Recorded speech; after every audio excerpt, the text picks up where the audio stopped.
안녕하십니까. 김남일 교수의 한의학 역사 이야기입니다. 오늘은 사상의학으로 양진안치의 근거를 연구한 한의사 선생에 대해서 말씀드리겠습니다.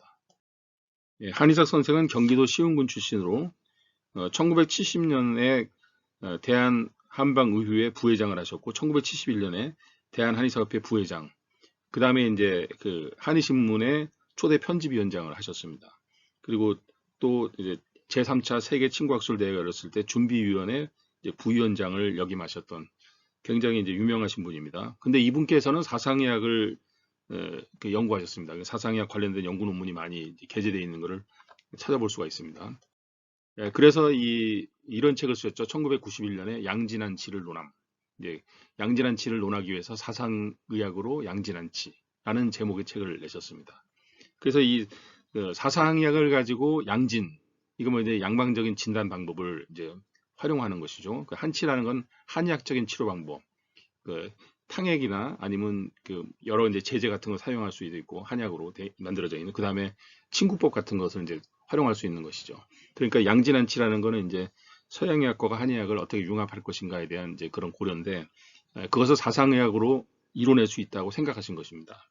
그래서 이분께서는 사상의학의 어떤 심리론, 심리학론이라는 이제 제목의 이 책 안에 있는 어떤 목차죠.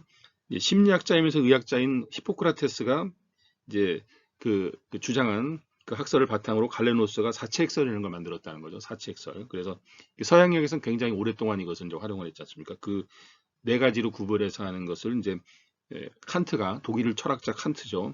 나중에 이제 감성론적 감성적 기질, 그 다음에 활성적 기질 해가지고 두 가지로 이것을 또 카테고리 해가지고 활용했다는 그런 것도 하나의 뭐냐면 사상의학의 어떤 인체가 네 가지로 구분되어 있다는 어떤 사상적 구분이 있다는 것의 증거다, 이렇게 이제 주장하셨고, 난드 스타이너라는 사람이 혈액형, 우리가 잘 알고 있는 A형, B형, AB형, O형 이런 구분을 갖다가 일본 학자인 후루카와라는 사람이 성격을 가지고 연결시켰다는 거죠. 그러니까 A형이 감상형, B형이 이지형, A형과 B형은 혼합형이라고 이제 이렇게 이제 이야기를 했고, 그다음에 O형이 의지형, 이런 식으로 구별하고 있는 것을 볼 수가 있는 것이죠.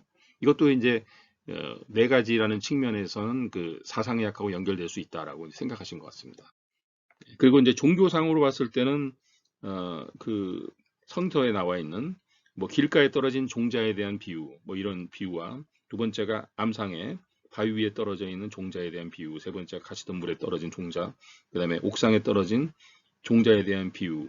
근데 이걸 가지고 첫 번째 그 길가에 떨어진 종자의 비유는 담즙질이고, 두 번째 그 암상에 떨어진 바위 위에 떨어진 이제 종자에 대한 비유가 사고력이 풍부하고 재능이 우수한 사람, 세 번째가 바로 점액질, 네 번째가 다혈질, 이런 식으로 이제 구별해서 이야기한다는 논술이 있습니다. 그 다음에 이학상 또는 해부학상의 사상의학, 사상론이라고 하는 그런 제목으로는 우리가 알고 있는 이제 뭐 폐비간신이라고 네 개의 장부의 어떤 대소를 가지고 얘기하고 있어요. 그 장부의 대소를 가지고 이야기한 것은 이학상이나 해부학상으로 관찰할 수 있는 것이라는 것을 우리가 반증해 볼 수가 있다, 이렇게 주장을 하셨습니다. 그 다음에 병과 약에 대한 것도, 그리고 광범위하게 사용되는 해열제인 아스피린, 이건 태음인의 감기에는 발효 효과가 나타나지만 소양인이 복용한 일시적인 발하는 되지만 세네 시간이 지나면 다시 열이 상승하여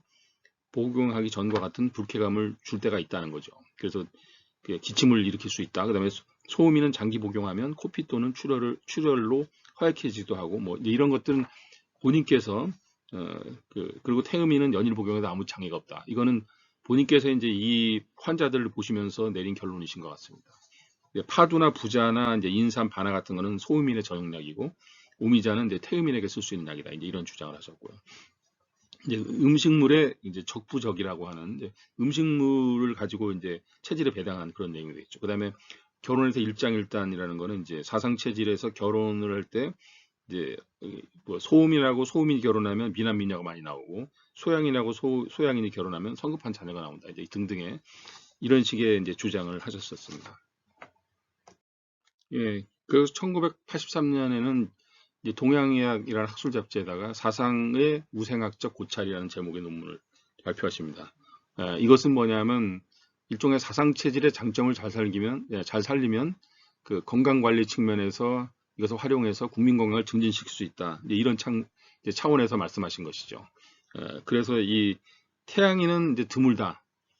그렇기 때문에 그 절세 영웅이나 위인이 아니면 백치와 멍텅이 된다. 이제 이런 식의 이야기.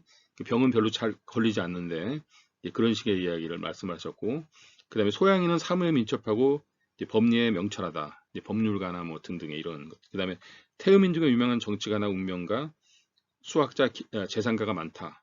이런 말씀을 하셨고, 소음인은 발명적 재지가 있어서 발명적 천재가 있다라는 등의 이런 말씀을 하셨습니다. 그래서 이런 것들을 통해서 그런 장점을 잘 살려서 이제 성공의 길을 찾아볼 수가 있는 것이죠. 감사합니다.